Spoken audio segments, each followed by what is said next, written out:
जय श्री बालाजी। मैं हूं आपकी डाइटिशियन एंड काउंसलर पूजा बंसल। आज मैं जिन डॉक्टर से आपको मिलवाना चाहती हूं, सबसे पहले तो मैं उनके साथ थैंकफुल हूं, बहुत थैंक्स करना चाहूँगी जो हमारे एक बहुत ही छोटे से इनवाइट के ऊपर एकदम से रेडी हो गए। मैंने कहा डॉक्टर नितिन आपके साथ एक पॉडकास्ट करना चाहती हूँ, तो बोले मैम कब। तो उनका एक छोटा सा मैंने क्वेश्चन किया, छोटा सा रिप्लाई, डॉक्टर साहब ने बोला कि कब आऊँ। तो डॉक्टर साहब की जो मैं पर्सनैलिटी के बारे में बात करूँ तो डॉक्टर साहब का पूरा नाम है डॉक्टर नितिन वर्मा, जो कि MCH न्यूरोसर्जन है और सिरसा के लिए एक वरदान है। जो अब तक सिरसा में लगभग 8 साल हुए उन्हें आए हुए, और अब तक सिरसा में लगभग 2500 से ज़्यादा सर्जरीज ब्रेन की वो कर चुके हैं। और डॉक्टर साहब की अगर मैं लाइफ में बात करूं कि डॉक्टर साहब, मैंने पूछा कि आपने अब तक कितनी सर्जरीज कर ली, तो कहते गिनी तो नहीं है पर 10,000 से तो ऊपर मैं कर चुका हूं और सर्जरी का शौकीन भी हूं। जैसे ही ऐसा कोई पेशेंट आता है तो मन में होता है कि इसकी लाइफ सेव करनी है। तो डॉक्टर साहब की ये लाइन सुन के मुझे लगा कि ब्रेन सर्जरी के भी शौकीन होते हैं। मैंने कहा डॉक्टर साहब हमें तो लग रहा था कि हेड अगर हम किसी का खोल देते हैं कैसे समझ आता है सब कुछ। बोले बहुत अच्छा लगता है उसको वापस सील के उसको ओके करके खड़ा करके चलाने में।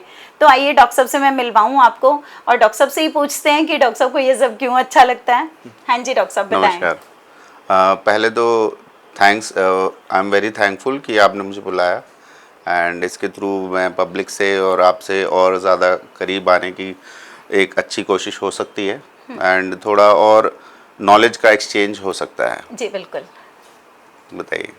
तो डॉक्टर साहब जैसे कि हम बात करते हैं रोड साइड एक्सीडेंटल केस, जो ट्रॉमा जो आपके पास आता है मैक्सिमम, जो रोड पे कोई ज़्यादातर 2 व्हीलर वाले किसी भी 4 व्हीलर से हल्के से भी टच हो जाते हैं और पेशेंट कुछ बताने लायक ही नहीं होता, वो गिरते ही अनकॉन्शियस हो जाता है। हमें तो पता भी नहीं चलता इसको लगी कहाँ है।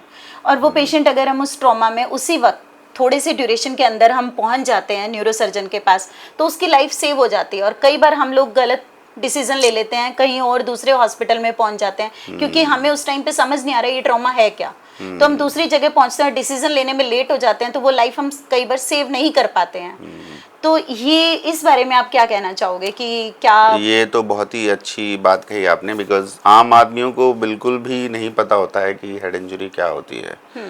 5 से 10 सेकंड में कैसे किसी एक परिवार की और एक इंसान की ज़िंदगी बदल जाती है। छोटी छोटी जो यातायात नियम होते हैं वो क्यों बनाए जाते हैं ये एक आम इंसान समझता नहीं है, बट उसे समझ में तब आता है जब वो अपना कोई करीबी या नज़दीकी इंसान खो देता है। प्लस छोटी छोटी लापरवाहियों की वजह से उसके घर के लोग इन छोटी दुर्घटनाओं में चले जाते हैं। उनको आर्थिक, इंसानी, इमोशनल हर तरह का नुकसान होता है और ये चीज़ें उनको बाद में समझ आती हैं जब वो इंसान नहीं रहता। तो इसलिए ये यातायात नियम बने हुए होते हैं और इसीलिए मैडम जैसे लोग ये शोज़ करते हैं ताकि हम अपना नॉलेज एक्सचेंज कर पाएँ। बिल्कुल बिल्कुल। जब हमारे पास भी इस तरह के कोई क्लाइंट्स आते हैं और जब हम चाहते हैं कि भी इनको कुछ हम अवेयर करें, तो मैं ये बोलती हूँ हमेशा कि अगर आप कोई भी ट्रॉमा देखते हो, आपका नहीं भी है, किसी का भी आप एक्सीडेंट देखते हो या सीढ़ियों से ही गिर गया, जरूरी नहीं है कि एक्सीडेंट रोड पे ही हो, सीढ़ियों पे भी हो सकता है, बाथरूम में भी स्लिप हो सकते हैं, तो एक बार के लिए आप सीधे न्यूरोसर्जन के पास चले जाओ। अगर उन्होंने MRI CT कुछ भी करवाना है तो वो तो ऑर्थो सर्जन को भी ऑन कॉल बुला सकते हैं, मेडिसिन डॉक्टर को भी ऑन कॉल बुला सकते हैं, आपकी डेंटल इंजरी है उनको भी ऑन कॉल बुला सकते हैं। लेकिन अगर आप किसी दूसरे डॉक्टर के पास गए हैं, न्यूरोसर्जन ऑन कॉल जाके भी उनकी लाइफ नहीं बचा सकते। अगर आप न्यूरोसर्जन के हॉस्पिटल में हो तो वो आपको तुरंत उनकी फर्स्ट एड ही आपकी लाइफ सेविंग है। बिल्कुल। तो ये छोटी सी चीज़ हमें उस टाइम पे छोटा सा डिसीजन लेना है जो कि घर में समझदारी से कोई भी ले ले। तो इस बारे में आप देखिए, बहुत ज़्यादा समझना ये ज़रूरी है कि दिमाग और दिल एक ऐसे अंग हैं जो समय नहीं देते जी। माने 5 से 7 मिनट में तो आप घर से बाहर निकल भी नहीं पाएंगे और आप इंसान खो देंगे जी। दिमाग के बहुत छोटे छोटे हिस्से होते हैं जहाँ सर्जरीज होती भी नहीं है, वो दिल को चला रहे होते हैं। मतलब 1 मिलीमीटर, 0.5 मिलीमीटर, इतने छोटे हिस्से होते हैं। आप खुद अनुमान लगाइए कि माँ के गर्भ से आपका दिल बजना चलना शुरू होता है और मरते दम तक चलता रहता है। ऐसा क्या है उसमें?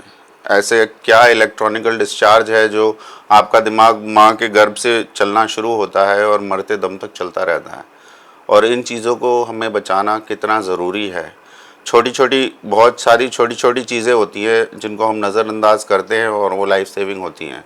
इसीलिए निकटतम से निकटतम न्यूरोसर्जिकल फैसिलिटीज़, न्यूरोलॉजी फैसिलिटीज़ और कार्डियक सेंटर्स के हमेशा टच में रहना चाहिए। Okay, thank you. और डॉक्टर साहब, एक जैसे क्या होता है कि पेशेंट कई बार बोलते हैं कि हमारे बच्चे के साथ ऐसा कोई इंसिडेंट हो गया, तो क्या बच्चों की सर्जरीज भी आप ही करते हैं या उसके लिए अलग होते हैं हाँ, न्यूरोसर्जन्स? डेफिनेटली, मतलब सर्जरीज देखिए, ऐसा नहीं है कि हर न्यूरोसर्जिकल केस ऑपरेटिव ही होता है।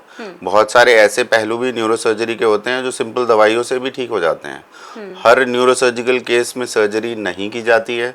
जब सर्जरी इंडिकेटेड होती है तो डेफिनेटली उसको अच्छे से एक्सप्लेन किया जाता है, उसके फ़ायदे नुकसान गिनाए जाते हैं, कितने खतरे होते हैं, कितना खतरा नहीं होता है, बच्चे की फ्यूचर लाइफ कैसी होती है, क्या हम उसे दे पाते हैं वो लाइफ या नहीं दे पाते हैं, इन सारे पैरामीटर्स को देखकर ही आगे बढ़ा जाता है और सर्जिकल डिसीजंस लिए जाते हैं। ओके, डॉक्टर साहब, एक ऐसा इंसिडेंट आप सुनाएं अपनी लाइफ में कि किसी पेशेंट की आपने सर्जरी की और उससे आपको खुशी तो हर सर्जरी में मिलती है आपको कि उसकी आपने लाइफ सेव की है, डेफिनेटली खुशी मिलती है। एक ऐसा कोई इंसिडेंट जिसमें आपको बहुत खुशी मिली है, फीस नहीं मिली हो? हाँ, यहाँ अपने सिविल लाइंस में ही रहती हैं। ऊषा नाम है पेशेंट का, हमारी करीब 2016 या 17 में आई थी। उनको मेरे पास इमरजेंसी में आई तो फ़ोन आया कि पेशेंट तो सांस नहीं ले पा रहा है। तो मैं भाग के आया घर से, तो उसकी चंद सांसें ही बची थी। हमने ट्यूब व्यूब डाला, पेशेंट को वेंटिलेटर पे डाला ताकि उसकी सांस आए। थोड़ा स्टेबल हुई तो हमने जांचें करी तो कान के पीछे बहुत बड़ी गांठ थी जो कि दिमाग के निचले हिस्सों को पूरी तरह दबा रही थी। उसे न्यूरोलॉजिकली वेस्टिबुलर शॉनोमा बोलते हैं। ओके। और उसकी वजह से उसको दिमाग में प्रेशर बहुत हाई था और उसके सांस, दिल और पैर हाथ को चलाने के हिस्से बंद हो गए थे। हमने जल्दी जल्दी, उनके पास पैसे तो थे नहीं, उसका पति ऑटो चलाता था, तो हमने उसे बस दवाई के कहा कि दवाई के ही खर्चा लगेगा, बाकी हम बेयर कर लेंगे। तो पेशेंट को हमने जल्दी से सर्जरी के लिए तैयार किया और हम सर्जरी में लेने ही वाले थे तो पेशेंट का हार्ट भी बंद हो गया, दिमाग भी बंद हो गया और पेशेंट गुजर गई।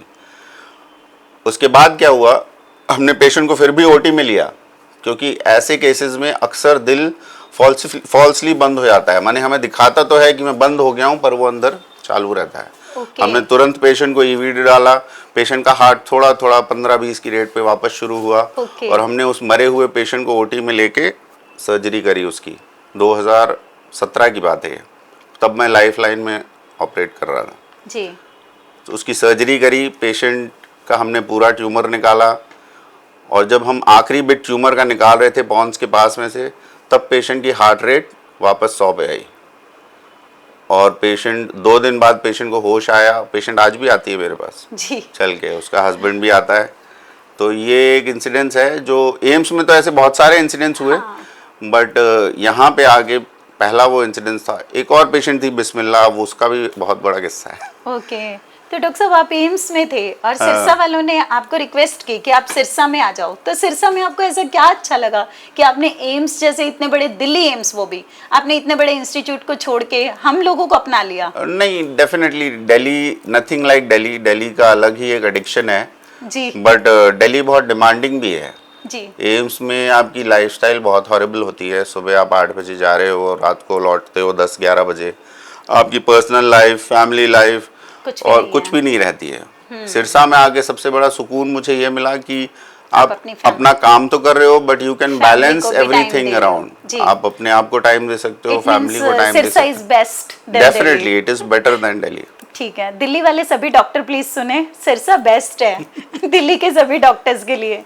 तो डॉक्टर साहब एक इंसिडेंट और सुनाएं आपको स्टूडेंट लाइफ का, जो आपको आज भी मेमोरेबल है स्टूडेंट लाइफ का। आप उस टाइम जब याद करते हैं अपने दिमाग में वो जब किस्सा चलता है और आप उस टाइम बच्चे जैसा फील करते हैं।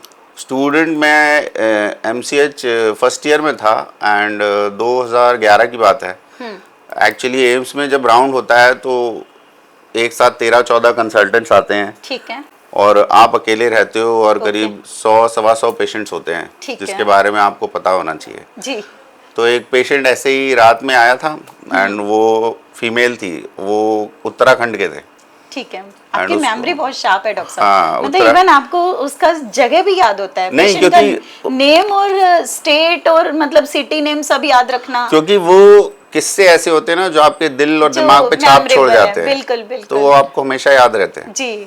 उसको यहाँ पीछे बहुत बड़ा एब्सेस था ब्रेन में जी। एंड उसके कान भी बहता था। पेशेंट बिल्कुल कोमा में गया और मरने जैसा ही था, तो उसको इंट्यूबेट करके वेंटिलेटर पर डाला गया और हमने वार्ड में शिफ्ट किया। अब एम्स में क्या एटलीस्ट 12 ओटीज़ हैं और वो 24 घंटे चलती हैं, उसको ओटी का स्लॉट नहीं मिल रहा था। तो मैंने क्या किया कि मैंने उसको बेड साइड ही खोल दिया, बेड के ऊपर ही उसकी क्रेनियोटोमी कर दी और उसका पूरा एब्सेस निकाल दिया जी। और ये एक इलीगल एक्टिविटी थी एम्स के पैरामीटर में, क्योंकि वहां पे आपको रेस्टिगेट कर देते हैं इस चीज के लिए। ओके। तो पर क्या हुआ, अगले दिन सबको पता चल गया जी। कि मैंने ऐसा किया। तो वो 14 लोग आए and they were literally torturing मी। सब चढ़ गए। हाँ, टॉर्चरिंग मी। सुबह 8-9 बजे मेरे ऊपर चढ़ गए और चढ़ते चढ़ते मुझे खूब गालियां सुनने को मिली। बट इतने में क्या हुआ कि वो पेशेंट होश में आ गई, और पेशेंट होश में आ गई और उसका पति कहीं से आया, उसने मेरे पैर पकड़े और वो रोने लगा। तो वो इतने मोमेंट में आपके लिए बहुत अच्छा हो हाँ, गया। इतने में क्या हुआ, सारे लोगों ने, सारे कंसल्टेंट्स ने वो देखा। फिर एचओडी दूसरी यूनिट में थे, वो आ गए, बोले अरे पेशेंट का अटेंडेंट तो पैर पड़ रहा है, तुम लोग क्यों चिल्ला रहे हो? ऐसा भी कोई नियम बनाना चाहिए। आप उनके वाइफ के लाइफ सेवर थे, उनका हस्बैंड आपका लाइफ सेवर था। बट ऐसा कोई नियम कभी बना तो नहीं, बट मुझे डांट बहुत पड़ी उस चीज में। ठीक है, मतलब ये मोमेंट ऐसा था जो हाँ, आपको ये आज कुछ भी चीजें याद आपको रहता है। दिमाग में आपके छाप छोड़ जाती है। जी। ये है। तो आपकी फैमिली के बारे में जानना चाहें तो बच्चे। मेरी वाइफ है, she is a practising anaesthetist, वो सिविल हॉस्पिटल में है, डॉक्टर हेमा। मेरी डॉटर है 5 इयर्स की और सन 4 इयर्स का है। ओके, छोटे छोटे हैं अभी। तो डॉक्टर साहब ऐसे हैं, जब हम रोड साइड एक्सीडेंटल पेशेंट को सर्जरी के बाद, पोस्ट सर्जरी, तो कब से उसको हम सोचते कि डाइट पे डालना है, राइस ट्यूब फीड के लिए हम जैसे लोगों को आप लोग ऑन कॉल फैसिलिटी पे बुलाते हैं, हम ऑन कॉल जाते हैं, उनका डाइट प्लान शेड्यूल करते हैं। तो कई बार घर वालों को पता ही नहीं होता कि अब पेशेंट तो अनकॉन्शियस है, इसको खाना देना है नहीं देना है, क्योंकि वो ना तो बोल रहा है, ना खा रहा है, ना भूख उसको लग रही है, कुछ भी नहीं पता। तो उसकी बॉडी की तो डिमांड है न्यूट्रिशन की। हेड इंजरी के केसेस में या किसी भी तरह की कोई भी बीमारी हो, हेड इंजरी में डाइट और डाइटिशियंस का बहुत बड़ा रोल होता है। जब भी हमारी हेड इंजरी होती है और शरीर एक कैटाबॉलिज्म के फेज में जाता है, कैटाबॉलिज्म मतलब इनटेक कम है और नुकसान ज्यादा है, बिल्कुल। वो एक फेज आती है। हाँ, मसल लॉस हो रहा है, वेट लॉस हो रहा है, पेशेंट कोमा में पड़ा हुआ है, उस समय शरीर का जो बेसल एनर्जी एक्सपेंडिचर है वो करीब 140% होता है। हम खाना तो दे नहीं रहे, तो पेशेंट धीरे धीरे, आप देखोगे जो भी लॉन्ग टर्म हेड इंजरी के पेशेंट्स होते हैं ना, वो बिल्कुल हड्डी के ढांचे हो जाते हैं। उनका मसल मास कम हो जाता है, शरीर से फैट लॉस हो जाता है। हाँ। अगर आप उनके घर वालों को बोलो तो चाय दूध के हाँ, अलावा क्योंकि उनको कुछ समझ में नहीं आता, है। उनको पता ही नहीं होता। तो अब ऐसी सीवियर हेड इंजरी के केसेस में बेसल एनर्जी एक्सपेंडिचर 140% होता है और हम देते उसको 20-30% है।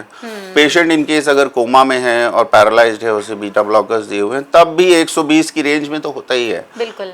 तो बहुत इंपॉर्टेंट है कि पहले 72 घंटे में पेशेंट के पेट में कैसे ना कैसे करके खाना पहुंचाएं। जी। और अच्छा डाइटिशियन उस चीज़ को अच्छे से डिवाइड कर सकता है कि प्रोटीन का कितना कंटेंट हो, कार्ब्स का कितना कंटेंट हो, फैट का कितना कंटेंट हो।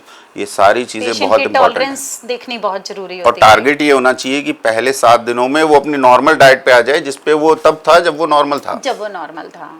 लेकिन पर्सन्स बोलते हैं कि मैम ट्यूब से ही देना है, तो कैसे जाएगा? ट्यूब से भी हम सब कुछ दे सकते हैं। बिल्कुल दे सकते हैं। ग्रेन भी दे सकते हैं हम, दालें, चना, सारी सब्जियों को ब्लेंड करके, सारे फ्रूट्स को ब्लेंड करके हम हर तरह के एंटीऑक्सीडेंट, मिनरल्स, ये सब चीजें देते हैं। जब हम पेशेंट को बताते हैं कि आपको ये देना है, तो पेशेंट बोलता है ये ट्यूब से कैसे जाएगा?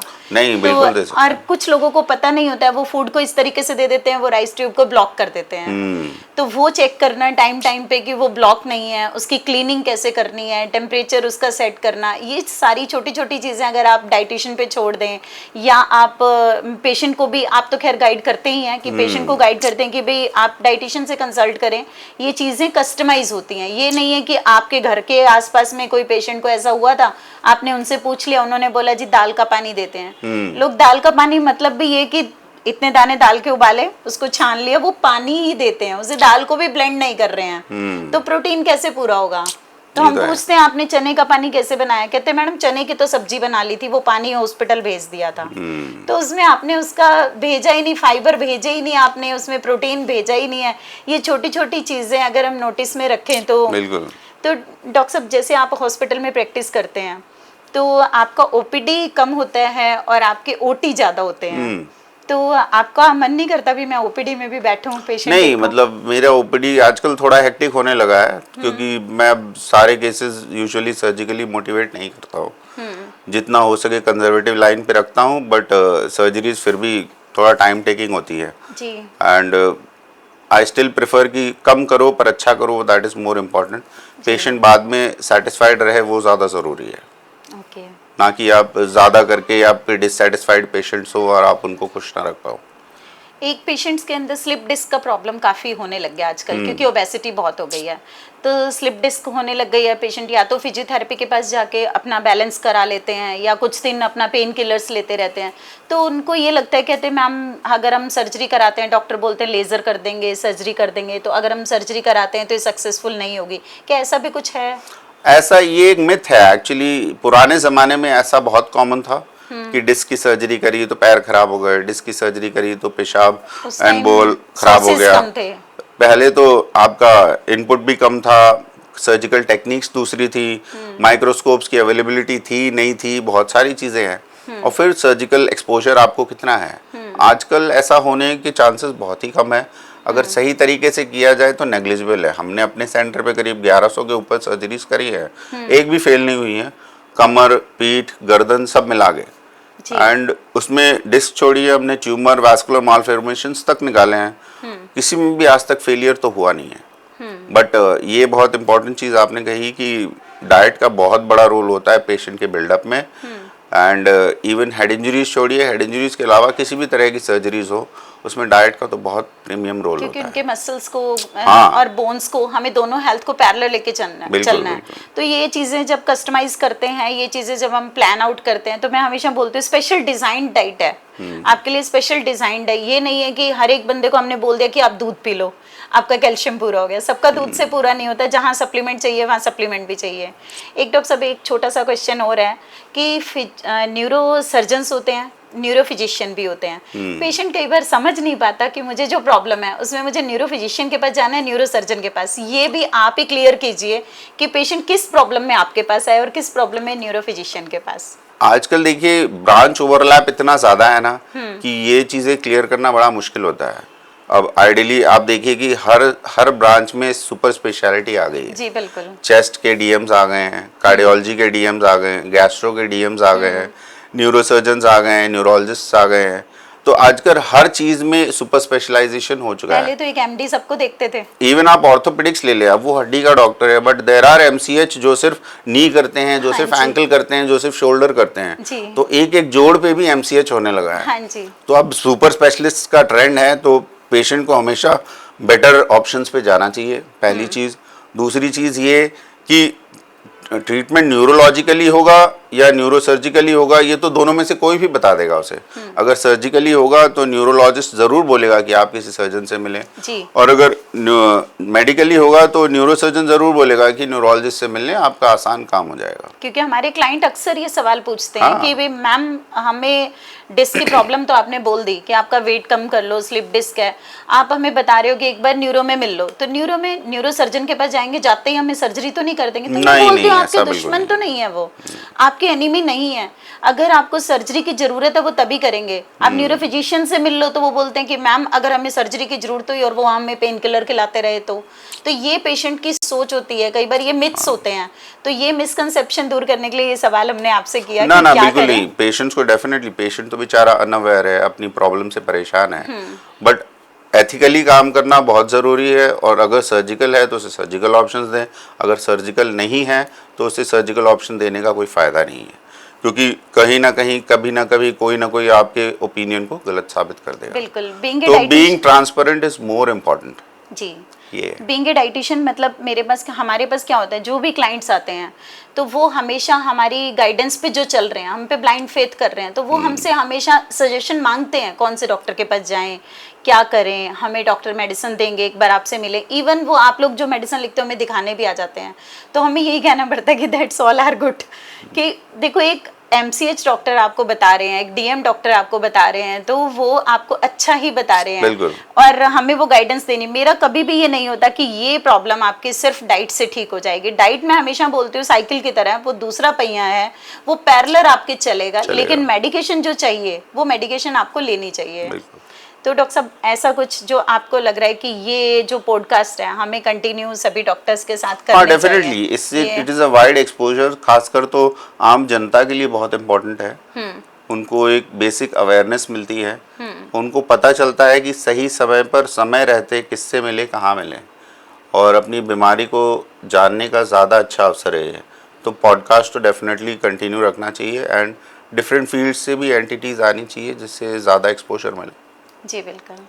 मैं डाइटिशियन पूजा बंसल आपका एक बार फिर से तहे दिल से धन्यवाद करती हूँ। आप हमारे एक छोटे से इनवाइट पे आप आए और इतनी अवेयरनेस की बातें आपने हमें बताई, और मुझे लग रहा है कि हमारे जो पेशेंट्स हैं, क्लाइंट्स हैं और व्यूअर्स हैं, और जो हमारे सब चैनल के देखने वाले हर तरह के हर सोशल मीडिया प्लेटफॉर्म पे सब लोग इसे बहुत लाइक करेंगे। और डॉक्टर साहब से जो भी सवाल वो पूछना चाहते हैं कमेंट सेक्शन में हमें वो सवाल पूछ सकते हैं।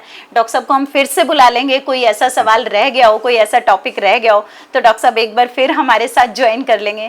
Thank you so much. जय श्री बालाजी।